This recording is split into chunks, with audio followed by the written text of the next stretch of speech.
married women sit and suckle children now.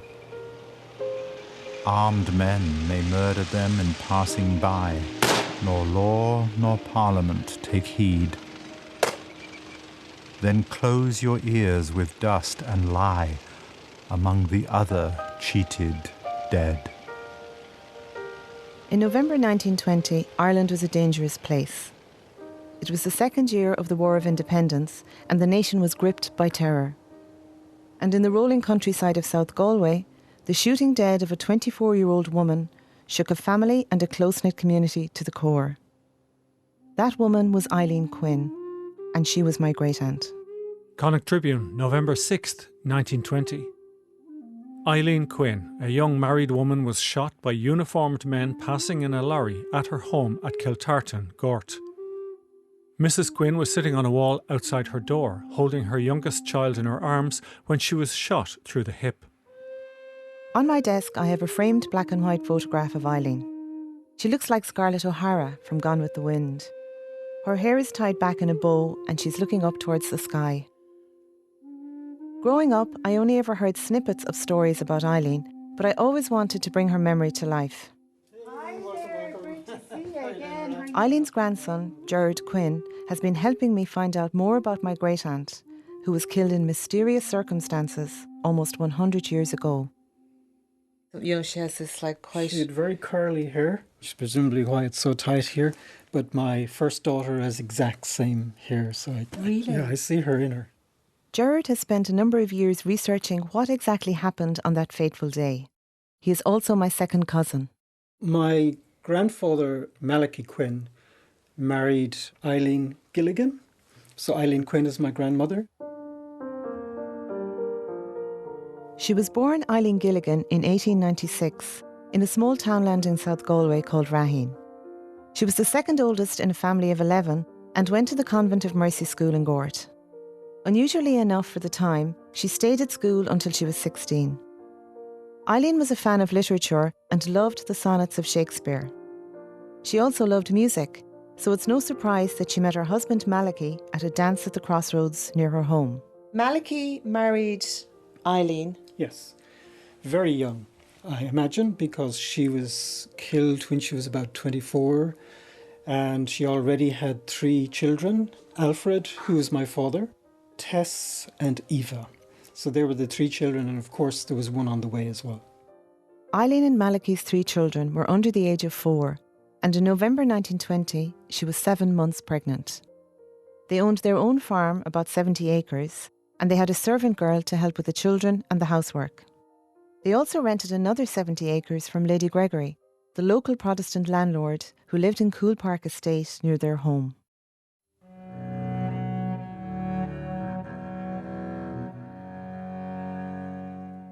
Beyond the farming world of South Galway, political changes were taking place that would end up having a devastating effect on Eileen and her family. Dáil Éireann had been formed the year before in January 1919. The army of the newly declared Irish Republic, the IRA, set about gaining independence from Britain. They began their guerrilla attacks on the Royal Irish Constabulary police force, and there were ambushes and killings on both sides. Brendan McGowan from the Galway City Museum. The RIC were primarily Irish Catholics. A lot of them would have gone into the service not for any loyalty to the Crown, but certainly just as a job and a secure and safe and career path. Up maybe until the War of Independence, they had a reasonably good interaction with the local community. Because of increased threat from nationalists in Ireland, the British government started advertising in Britain for men willing to face a rough and dangerous task. To support the RIC, the first option was to bring in the Black and Tans, who were made up of soldiers from the First World War. What they were the RIC Special Reserve Force.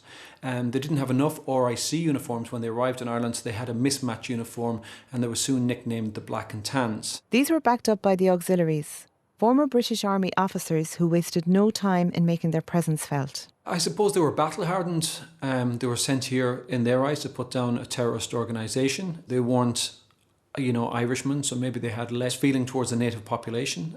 I often wonder if some of them were suffering from post-traumatic stress after being in the trenches and serving in the First World War. So they came here, yes, and they had a reputation for brutality, and they certainly carried out, but I suppose it shouldn't be forgotten, it was tit for tat, it was both sides. Certainly the IRA and or volunteers carried out attacks that were atrocious at the time, and it was a tit for tat. But certainly when you see some of the key incidents and some of the big incidents, they were certainly out of control.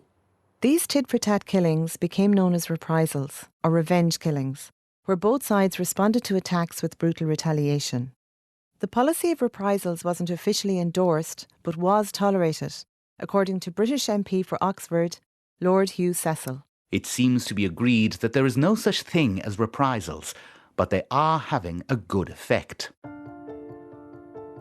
November 1920 was one of the bloodiest months of the War of Independence. I think you need to go back a few days to really get the context for the killing, because on Saturday before the Monday was the day of the actual killing, November the 1st, 1920, there was an RIC man killed close by as part of an IRA ambush. He was Timothy Horan. He was aged 40 with a very young family himself. And the practice, if not the policy, but certainly the practice of the auxiliaries was to conduct unpredicted reprisal raids after the killing of a policeman or a member of the Black and Tans or the auxiliaries. So it's speculation, but I think it's fair to speculate that the reprisal that occurred on Monday, the 1st of November, killing my grandmother, was a reprisal for the killing of the RIC man 2 days prior to that.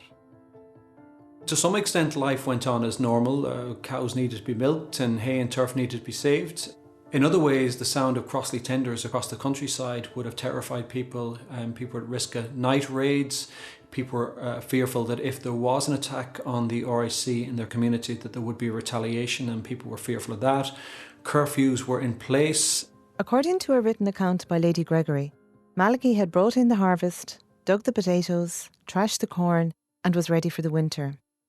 That morning, he went to the local fair in Gort, leaving Eileen, the children and the young servant at home. My second cousin, Kathleen Ronan, recalls the story. It was a market day in Gort, what was called a fair day, but they would always go along on a bicycle with the cattle. While Malachy was at the fair, trucks left Lennaboy Barracks in Galway City for the town of Gort. They contained members of the notorious D Company, auxiliaries who were ruthless in the tactics of terror they employed. He was late in coming home, so she went out to the front gate to see was there any sign of him, because they had, usually in those days, though, through word of mouth, they would know if the Black and Tans had arrived into the town, and seemingly they had, and the men had to hide. When D Company were leaving Gort to return to Galway, they fired off rounds, first in the square and then on their way out of town. Rena McGallen, curator of the Kiltartan Gregory Museum, describes the route they took. That day they were on a rampage and highly fueled with drink or whatever, because then they passed out Quinn's and they shot at the fowl in the next door, which was O'Donoghue's. Further along the road, they broke windows in Callanan's house. So they were certainly on a rampage that day, and certainly she was in the wrong place at the wrong time. Saturday, November the 6th. Mother killed is the main heading, and then underneath that, sequel to shots from passing lorry. The most graphic accounts of the day my great-aunt died come from the Connacht Tribune. Judy Murphy is assistant editor with the paper. The paper would have been the main source of news, really, for local people, and there would have been national news on it as well.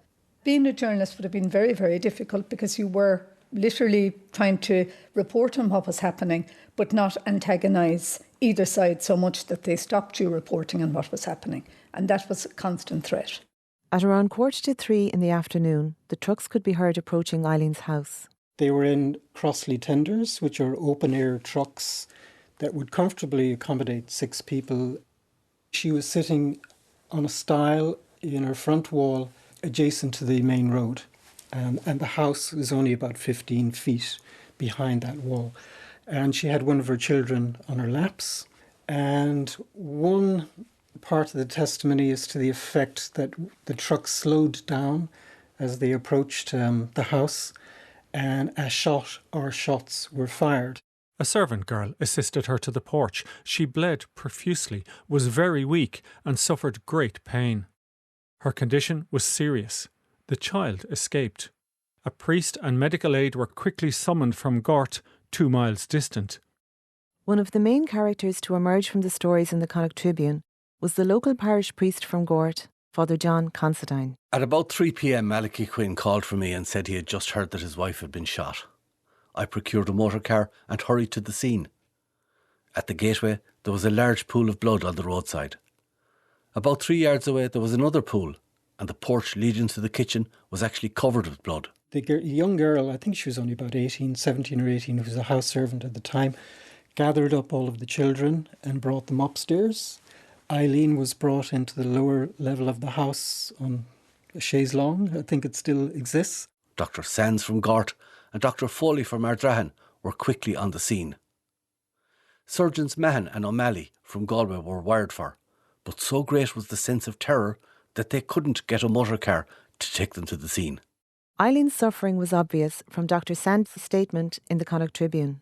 When I reached Mrs. Quinn at about 3:30, she had the appearance of having lost a lot of blood and was in a state of collapse. I found a wound in the left groin caused by the bullet. The hemorrhage was then stopped. She had bled so much she could bleed no more. The wound was about the size of a finger and I saw no exit. The direction of the bullet was from a point in front of the left hip bone, downwards and slightly inwards. She was kept alive on strychnine and saline. The case was hopeless from the start. That paints a picture, doesn't it? It's very graphic. And even some of the descriptions, particularly I suppose Father Constantine, he certainly is very eloquent and melodramatic, but it's also very poignant. In a room was the poor woman lying on her back with the blood oozing out through her clothes. "Oh, Father John," she said, "I've been shot." "Shot by whom?" I exclaimed. "By police," she answered. She added that she saw them and that the shot came from the first lorry. At this point she became weaker and I put no further questions to her. I tried to console her as best I could and administered the last sacraments. When I had finished, she whispered to me, "Bring me Malachy. Bring him to me. I hear him crying." I did so. What a scene. Then she became weak. Malachy fainted.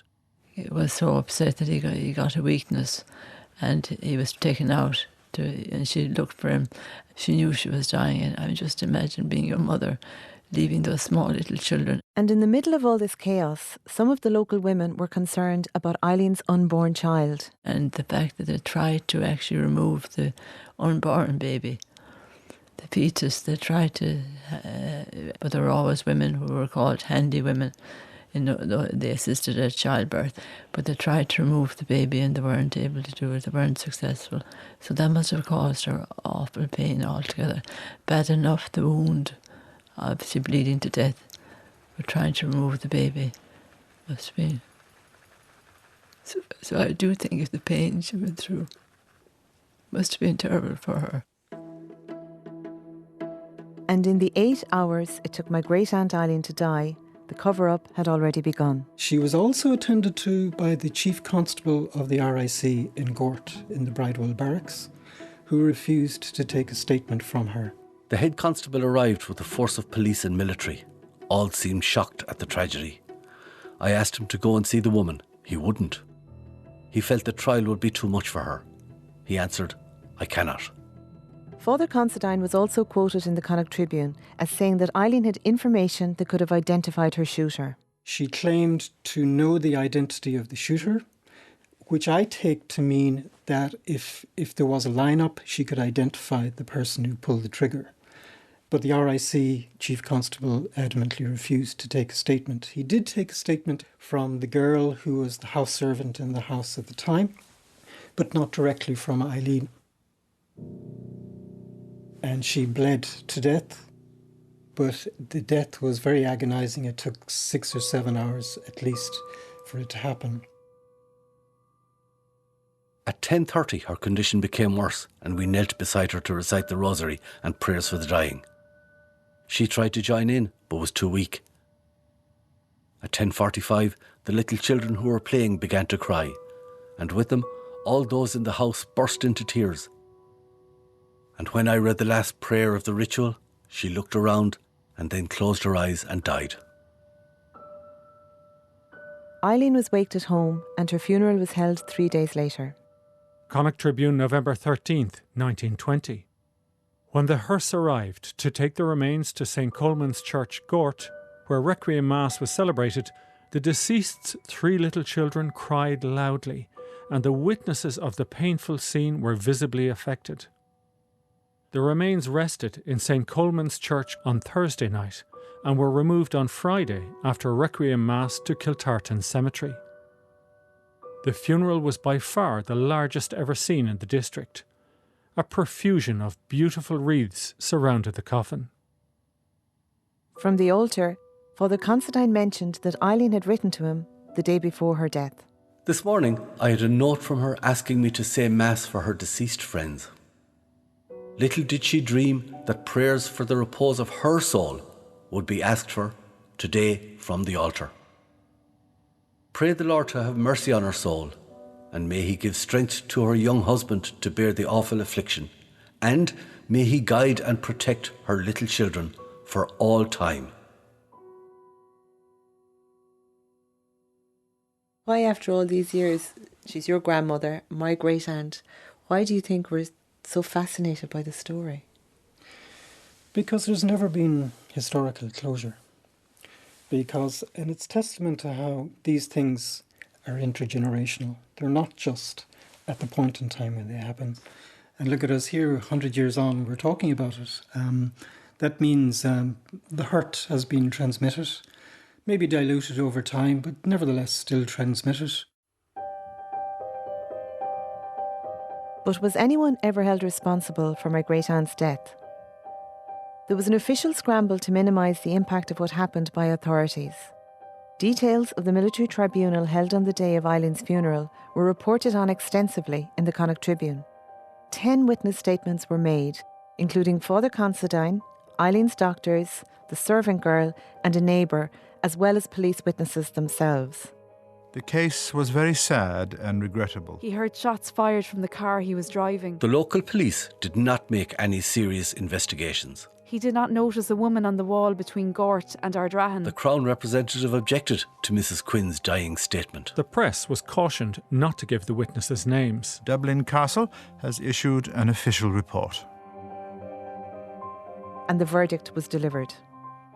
The court, having considered the evidence, is of opinion that Mrs. Eileen Quinn of Gort in the county of Galway met her death due to shock and hemorrhage by a bullet wound in the groin, fired by some occupant of the police car proceeding along the Gort-Ardrahan Road on November the 1st, 1920.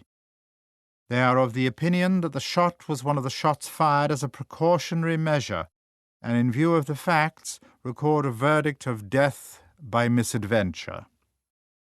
Eileen's grandson, Gerard Quinn, has spent the last few years trying to find out how Eileen was killed, who fired the fatal shots, and why, on a perfectly straight stretch of road, could the passing auxiliaries not clearly see a pregnant woman and her 3 children by the wall outside her house. I think I have the essentials of it, but there are lots of mysteries that I'd love to unpack further. At the subsequent military court or tribunal, one of the RIC men testified that he was the driver of one of the lorries, that the shot came from his lorry, but he didn't know who shot it. Now, I find that counterintuitive, because if a loud bang goes off behind you, your first instinct is to turn around. So I think he was a little bit economical with the truth in that instance. Also, the military court tribunal had the discretion to visit the site and satisfy themselves that, in fact, as per the testimony, it was a dangerous bend. They did not exercise that discretion. The 3 military officers were drawn from the local area. They would have known that road. They would have travelled to Galway fairly frequently, I imagine. This road we're driving on here between Gort and Galway, so it's completely straight. So I'm never quite sure why they wrote about it and said in the newspaper, you know, when they were driving along, they said they always fire warning shots if they're coming to a wooded area or if they're coming to a bend on the road. I mean, there's nothing like that. There's no way you could actually miss anybody not sitting on the road, not sitting on the stile, as it was called. How they could have missed Eileen, it's unbelievable, really. So it kind of, I suppose, begs the question, was it something a little more sinister than death by misadventure as it was reported? Was it just accidental random shots? Or was it a deliberate reprisal? Another much more chilling account is that somebody got out of the first truck as it stopped, knelt down, took deliberate aim and shot her in the groin. So that's murder. There's no doubt about that. If that's true, if that it was premeditated. And somebody who's into the military explained to me that would make sense because the rifles they had at the time were very inaccurate. But if you really wanted to make sure that your target would be hit, you would steady yourself, kneel down and take deliberate aim. There is also a hint in some of the contemporaneous accounts that the presiding officer in the tribunal, one of the military officers, was intimidated by the auxiliaries who apparently were outside the room and marching up and down. Under this cloud of intimidation, the witnesses for the Crown were never named in the newspapers. Neither was the driver of the truck or its occupants, one of whom had fired the fatal shots that killed Eileen. It's probably to do with protecting the people involved. Judy Murphy of the Connacht Tribune. I mean, it's like in any war situation, the military will protect themselves. And it would have been a very foolish paper and a very foolish editor who would have put his newspaper or his staff in jeopardy by naming them if they had been asked not to name them.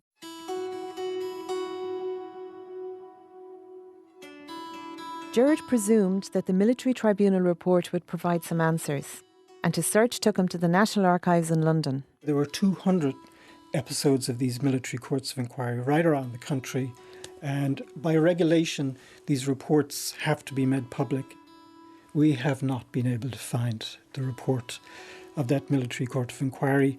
I found references to the case, but not the Eileen Quinn report. But it would still be nice for closure to be able to find the original. After Eileen's death, her husband Malachy, now a young widower, was left to cope with his grief. He seemingly was very distraught altogether after the shooting of Eileen. Kathleen Ronan. And Father Constantine came every day to help him to forgive and to bring him through this situation, the process of forgiveness. Malachy had to work the farm and look after his family. Eileen's sister Cecilia, who was also called Cis, came to help out as was the custom of the day. Cecilia was a secondary school in Gort at the time, and she minded them every day for quite some time, but she was very young. She was only about 14 or 15, and the eldest was only 4, and which was Eva, and Alfie was 2.5, and Tessie was only just a year.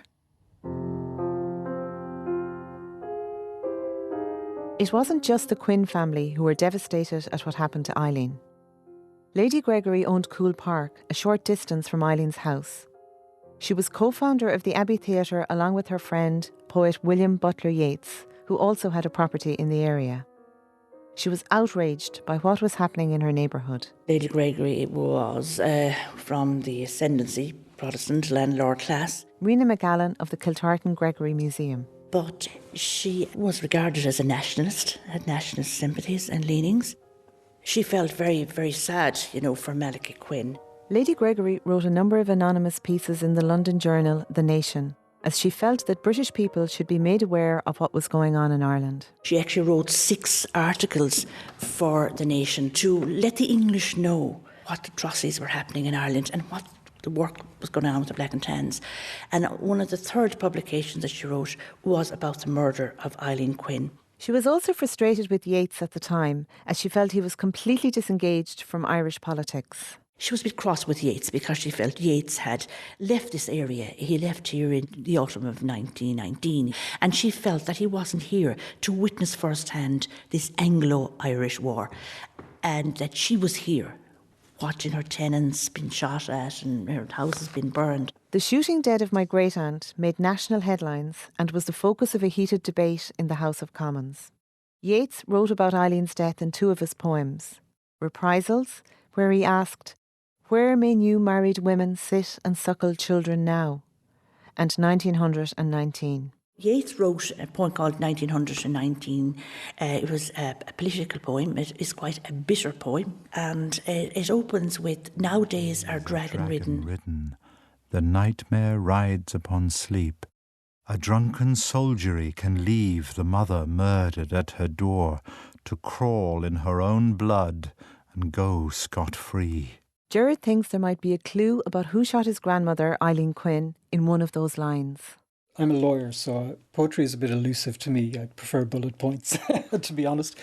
But in as much as Yeats is hinting at some things, perhaps he was hinting at the identity of the shooter in suggesting that the shooter had gone scot-free.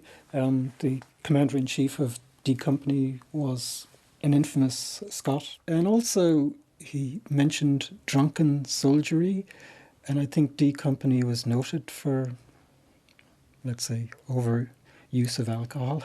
And indeed, the commander-in-chief was dismissed about a month later for drunkenness on the job. We may never know what Yeats really meant, as much as we may never find out the identity of Eileen's shooter. Gerard didn't find the military tribunal report, but he did come across an interesting file in the National Archives in London. Soon after Eileen's death, compensation of £300 was approved by the Treasury Department of the British government.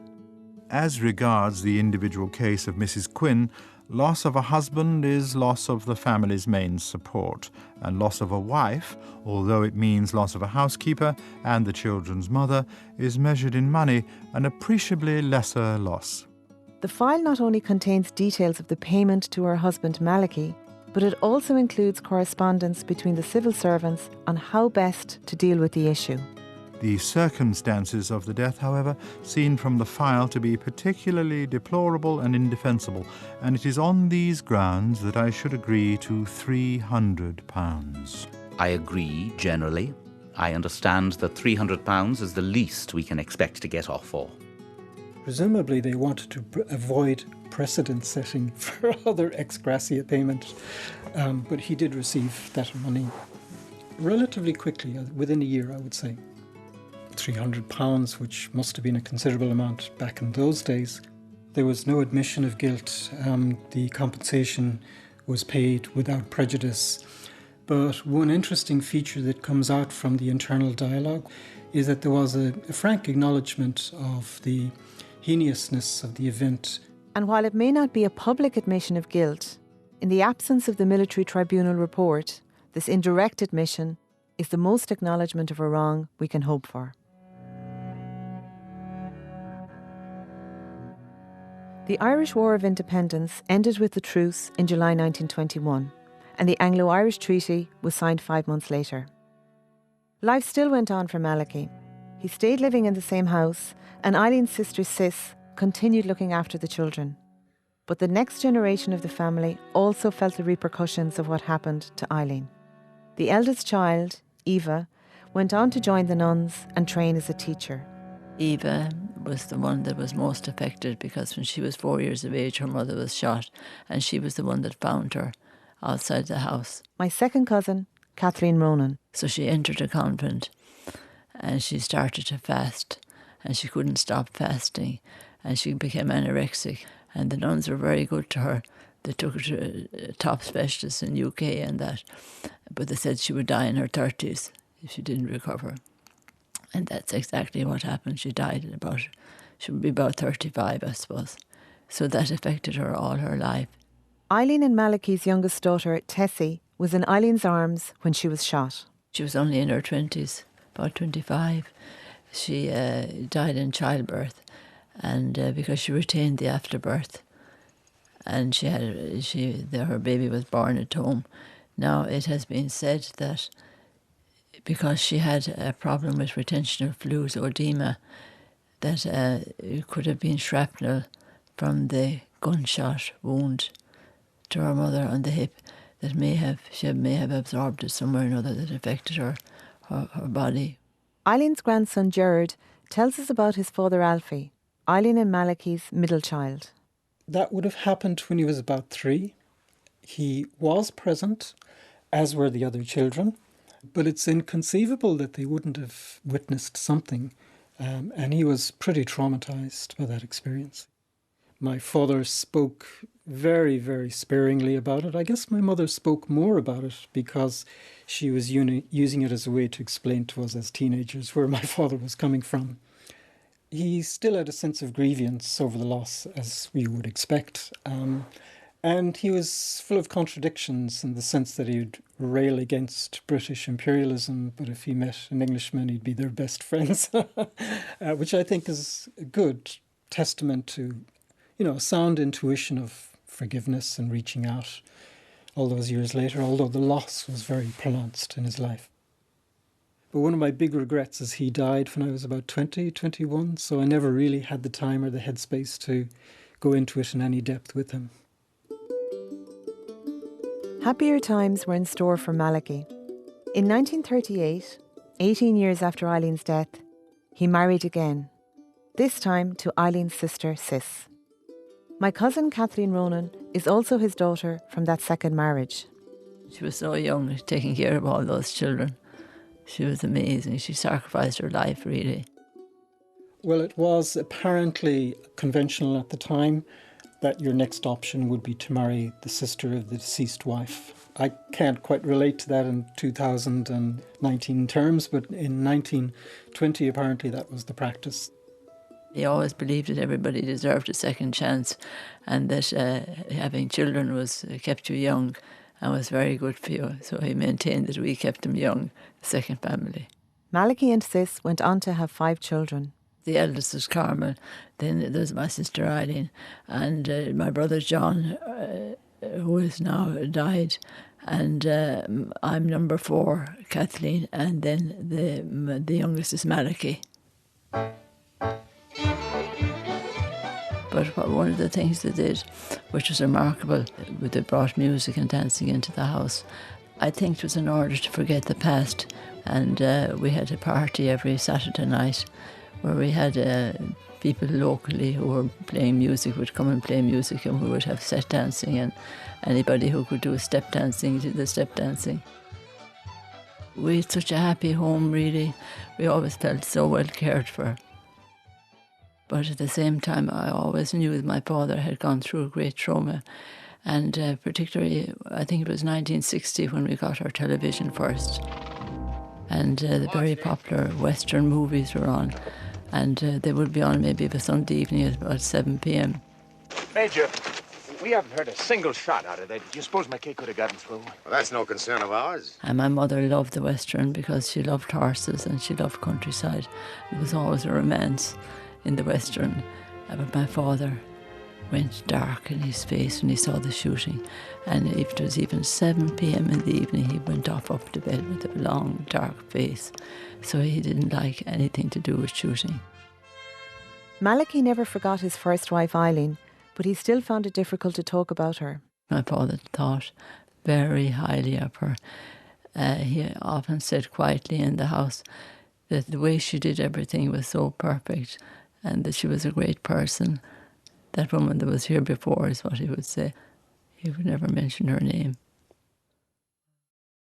Would the house have changed much now since Malachy and Eileen lived here? There's nothing changed. Nothing changed. That's Eileen Quinn. As coincidence would have it, she has the same name as my great-aunt. She married Don Quinn, Malachy's son from his second marriage. She still lives in the same house where Eileen was killed, just outside Gort. A house filled with memories and the chaise longue mentioned earlier by Gerard. Is that the bed then that Eileen was lying on? I believe so. And I got it upholstered. Isn't it beautiful? Piece of furniture. Isn't it beautiful? I think she did die there.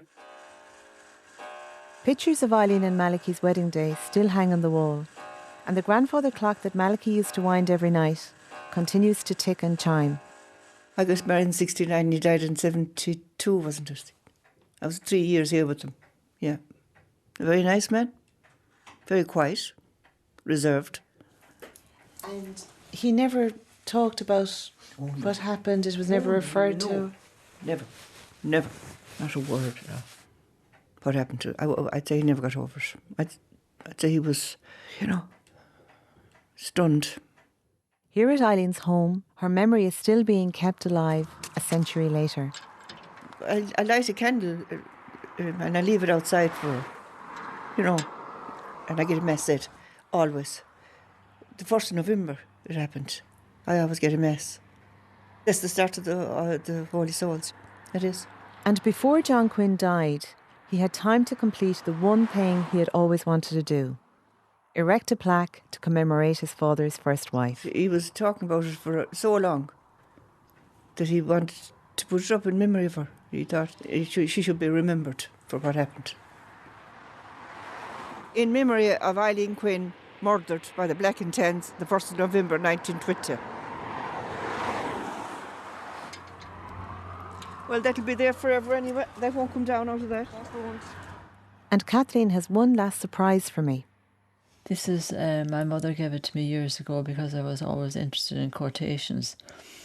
And my aunt Eileen had what was called an album in those days, and every single page is full of variety of quotations, and most of them have to do with being remembered in love.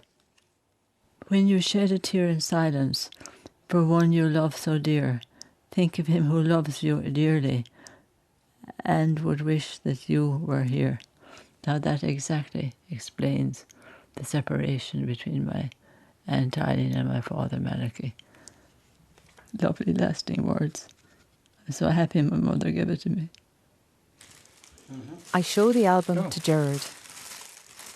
No, I've never seen this before. In fact, I've never seen any artefact from her directly before, so this is really touching. Really nice. But it kind of brings home that this was a real person, a three-dimensional person, with her own feelings, who never got a chance.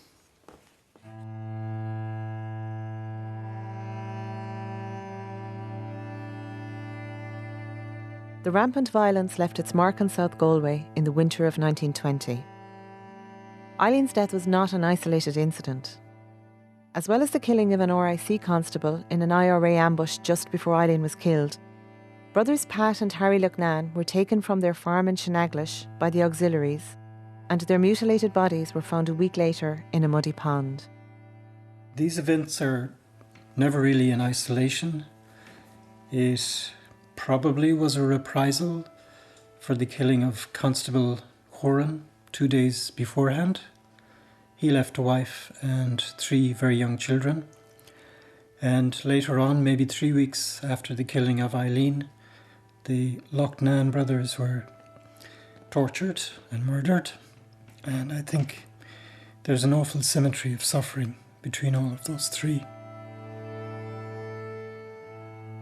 Everything in war gets reduced to black and white, and there's blame that's clearly ascribed and attributable to either one side or the other.